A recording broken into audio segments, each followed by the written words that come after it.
इस वीडियो में हम आपको बताते हैं पोषण किसे कहते हैं।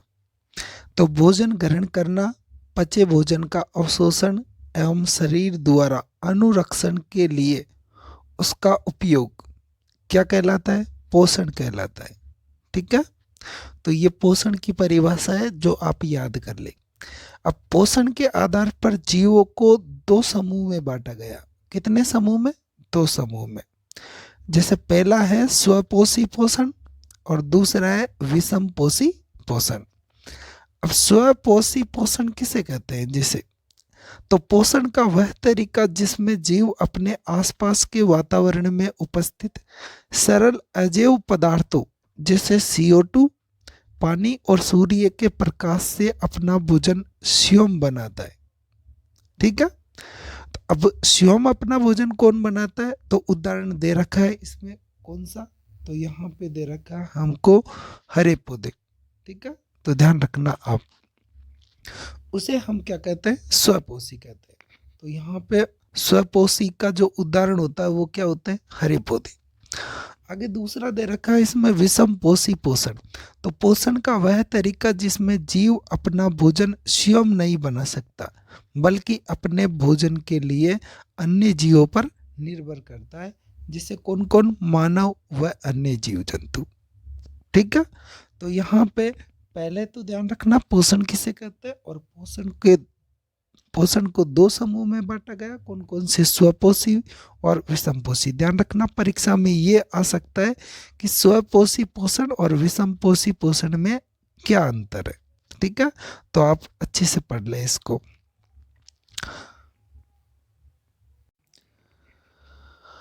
अब आपको बताते हैं कि जैव प्रक्रम किसे कहते हैं। ठीक है, तो जैव प्रक्रम किसे कहते हैं? तो वे सभी प्रक्रम जो संयुक्त रूप से जीव के अनुरक्षण का कार्य करते हैं। ठीक है, उसे हम क्या कहते हैं? जैव प्रक्रम। तो इस परिभाषा को आप याद कर ले। और जो जैव प्रक्रम में जो सहायक है, कौन कौन से कारक सहायक है? वो है पहला पोषण, दूसरा श्वसन, तीसरा वहन और चौथा है कौन सा? उत्सर्जन। वैसे वातावरण भी बहुत जरूरी होता है। ठीक है, तो आप इसको भी अच्छे से पढ़ ले। अब आपको बताते हैं श्वसन के बारे में। तो श्वसन दो प्रकार का होता है। पहला कौन सा होता है? तो पहला होता है वायवीय श्वसन। ठीक है, और दूसरा होता है अवायवीय श्वसन। तो परीक्षा में पूछ सकता है कि इन दोनों में क्या क्या अंतर होता है। ठीक है, तो यहाँ पे हम आपको 4 अंतर बता रहे हैं, तो आप कम से कम 2 या 3 अंतर तो अच्छे से याद रखिए। तो पहला वायवीय श्वसन के बारे में। तो सबसे पहले ध्यान रखना कि वायवीय जो श्वसन होता है इसमें ऑक्सीजन की उपस्थिति में होता है। क्या होता है? वायवीय श्वसन। इसके लिए ऑक्सीजन की उपस्थिति बहुत जरूरी होती है, जबकि अवायवीय श्वसन में ऑक्सीजन की अनुपस्थिति में होता है। ठीक है, तो अवायवीय श्वसन कब कैसे होता है? तो ऑक्सीजन की अनुपस्थिति में। दूसरा है वायवीय श्वसन में ग्लूकोज का पूर्ण उपचयन होता है, कार्बन डाइऑक्साइड, पानी और ऊर्जा मुक्त होती है। ठीक है, जबकि अवायवीय श्वसन में ग्लूकोज का अपूर्ण उपचयन होता है। ठीक है, पूर्ण नहीं होता, अपूर्ण होता है, जिसमें एथेनॉल, लैक्टिक अम्ल, कार्बन डाइऑक्साइड और ऊर्जा मुक्त होती है।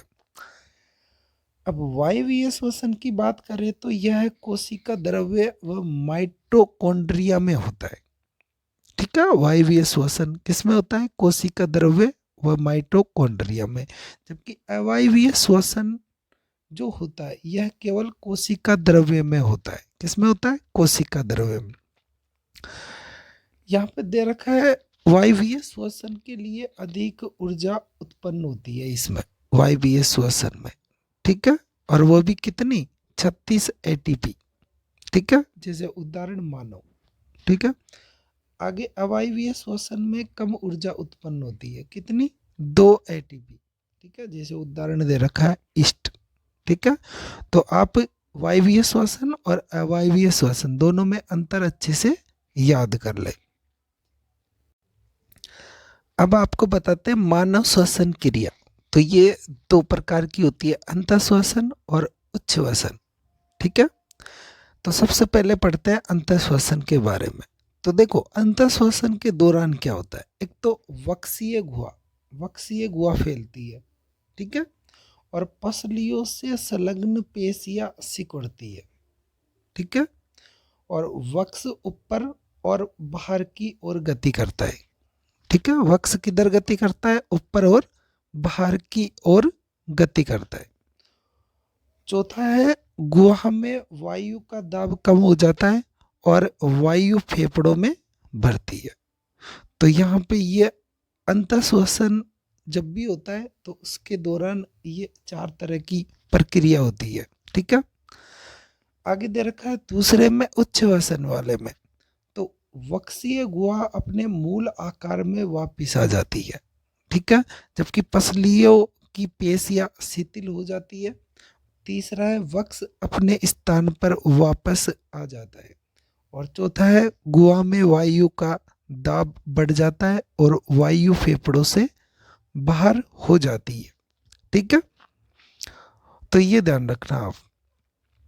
जबकि अंतःश्वसन होता है ना, इसमें क्या अंदर श्वास लिया जाता है वैसे, ठीक है, जबकि उच्च वसन में श्वास को बाहर निकाला जाता है, ठीक है। चलो देखो, अब आपको बताते हैं रक्त वाहिकाओं के बारे में। तो दे रखा है धमनी और सिरा। ध्यान रखना, परीक्षा में ज्यादा पूछता है वो धमनी और सिरा में अंतर बताइए। तो सबसे पहले हम बात करते हैं धमनी के बारे में।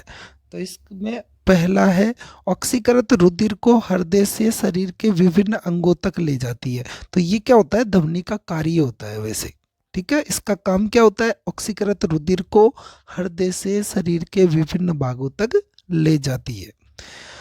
इसमें लेकिन क्या है कि अपवाद है। कौन अपवाद है इसमें, फुफ्फुस धमनी, क्योंकि ये इसका काम नहीं करती है। अगला धमनी के बारे में, धमनी की भित्ति मोटी एवं अधिक लचीली होती है, ठीक है। तो ध्यान रखना ये अंतर चल रहा है इसमें, ठीक है। तो धमनी की भित्ति कैसी होती है, मोटी व अधिक लचीली होती है। जबकि धमनी में वाल्व नहीं होते, क्या नहीं होते, वाल्व। जबकि जो धमनी होती है ये सतही नहीं होती, उत्तकों के नीचे पाई जाती है। अगर अपन से पूछे कि धमनी कहाँ पाई जाती है, तो उत्तकों के नीचे पाई जाती है, ठीक है। तो ये तो गए 4 पॉइंट धमनी के बारे में। अब सिरा के बारे में पढ़ते हैं हम। तो पहला है सिराएं विभिन्न अंगों से अनॉक्सीकृत, मतलब ऑक्सीजन के बिना जो रुधिर होता है ना, उसे कहते हैं अनॉक्सीकृत रुधिर, एकत्रित करके वापस कहाँ लाती है, हृदय में लाने का काम करती है। यानी कि जिस रुधिर में ऑक्सीजन नहीं होती ना, उसे कहते हैं अनॉक्सीकृत रुधिर, उसको वापस हृदय में लाने का काम कौन करता है, सिरा करता है, ठीक है। अपवाद कौन है, फुफ्फुस सिरा। जबकि सिरा की भित्ति कैसी होती है, तो कम मोटी और कम लचीली होती है। कैसी होती है, सिरा की भित्ति कम मोटी होती है और कम लचीली होती है। और तीसरा है ये वाल्व होते हैं, क्या होते हैं, वाल्व। जबकि अगर अपन से पूछे तो ये क्या होते हैं, तो ये सतही होते हैं, क्या होते हैं, सतही। तो इस तरह से धमनी और सिरा दोनों में आपको अंतर पता होना चाहिए। इससे ज्यादा सिंपल और कुछ भी नहीं हो सकता वैसे, ठीक है।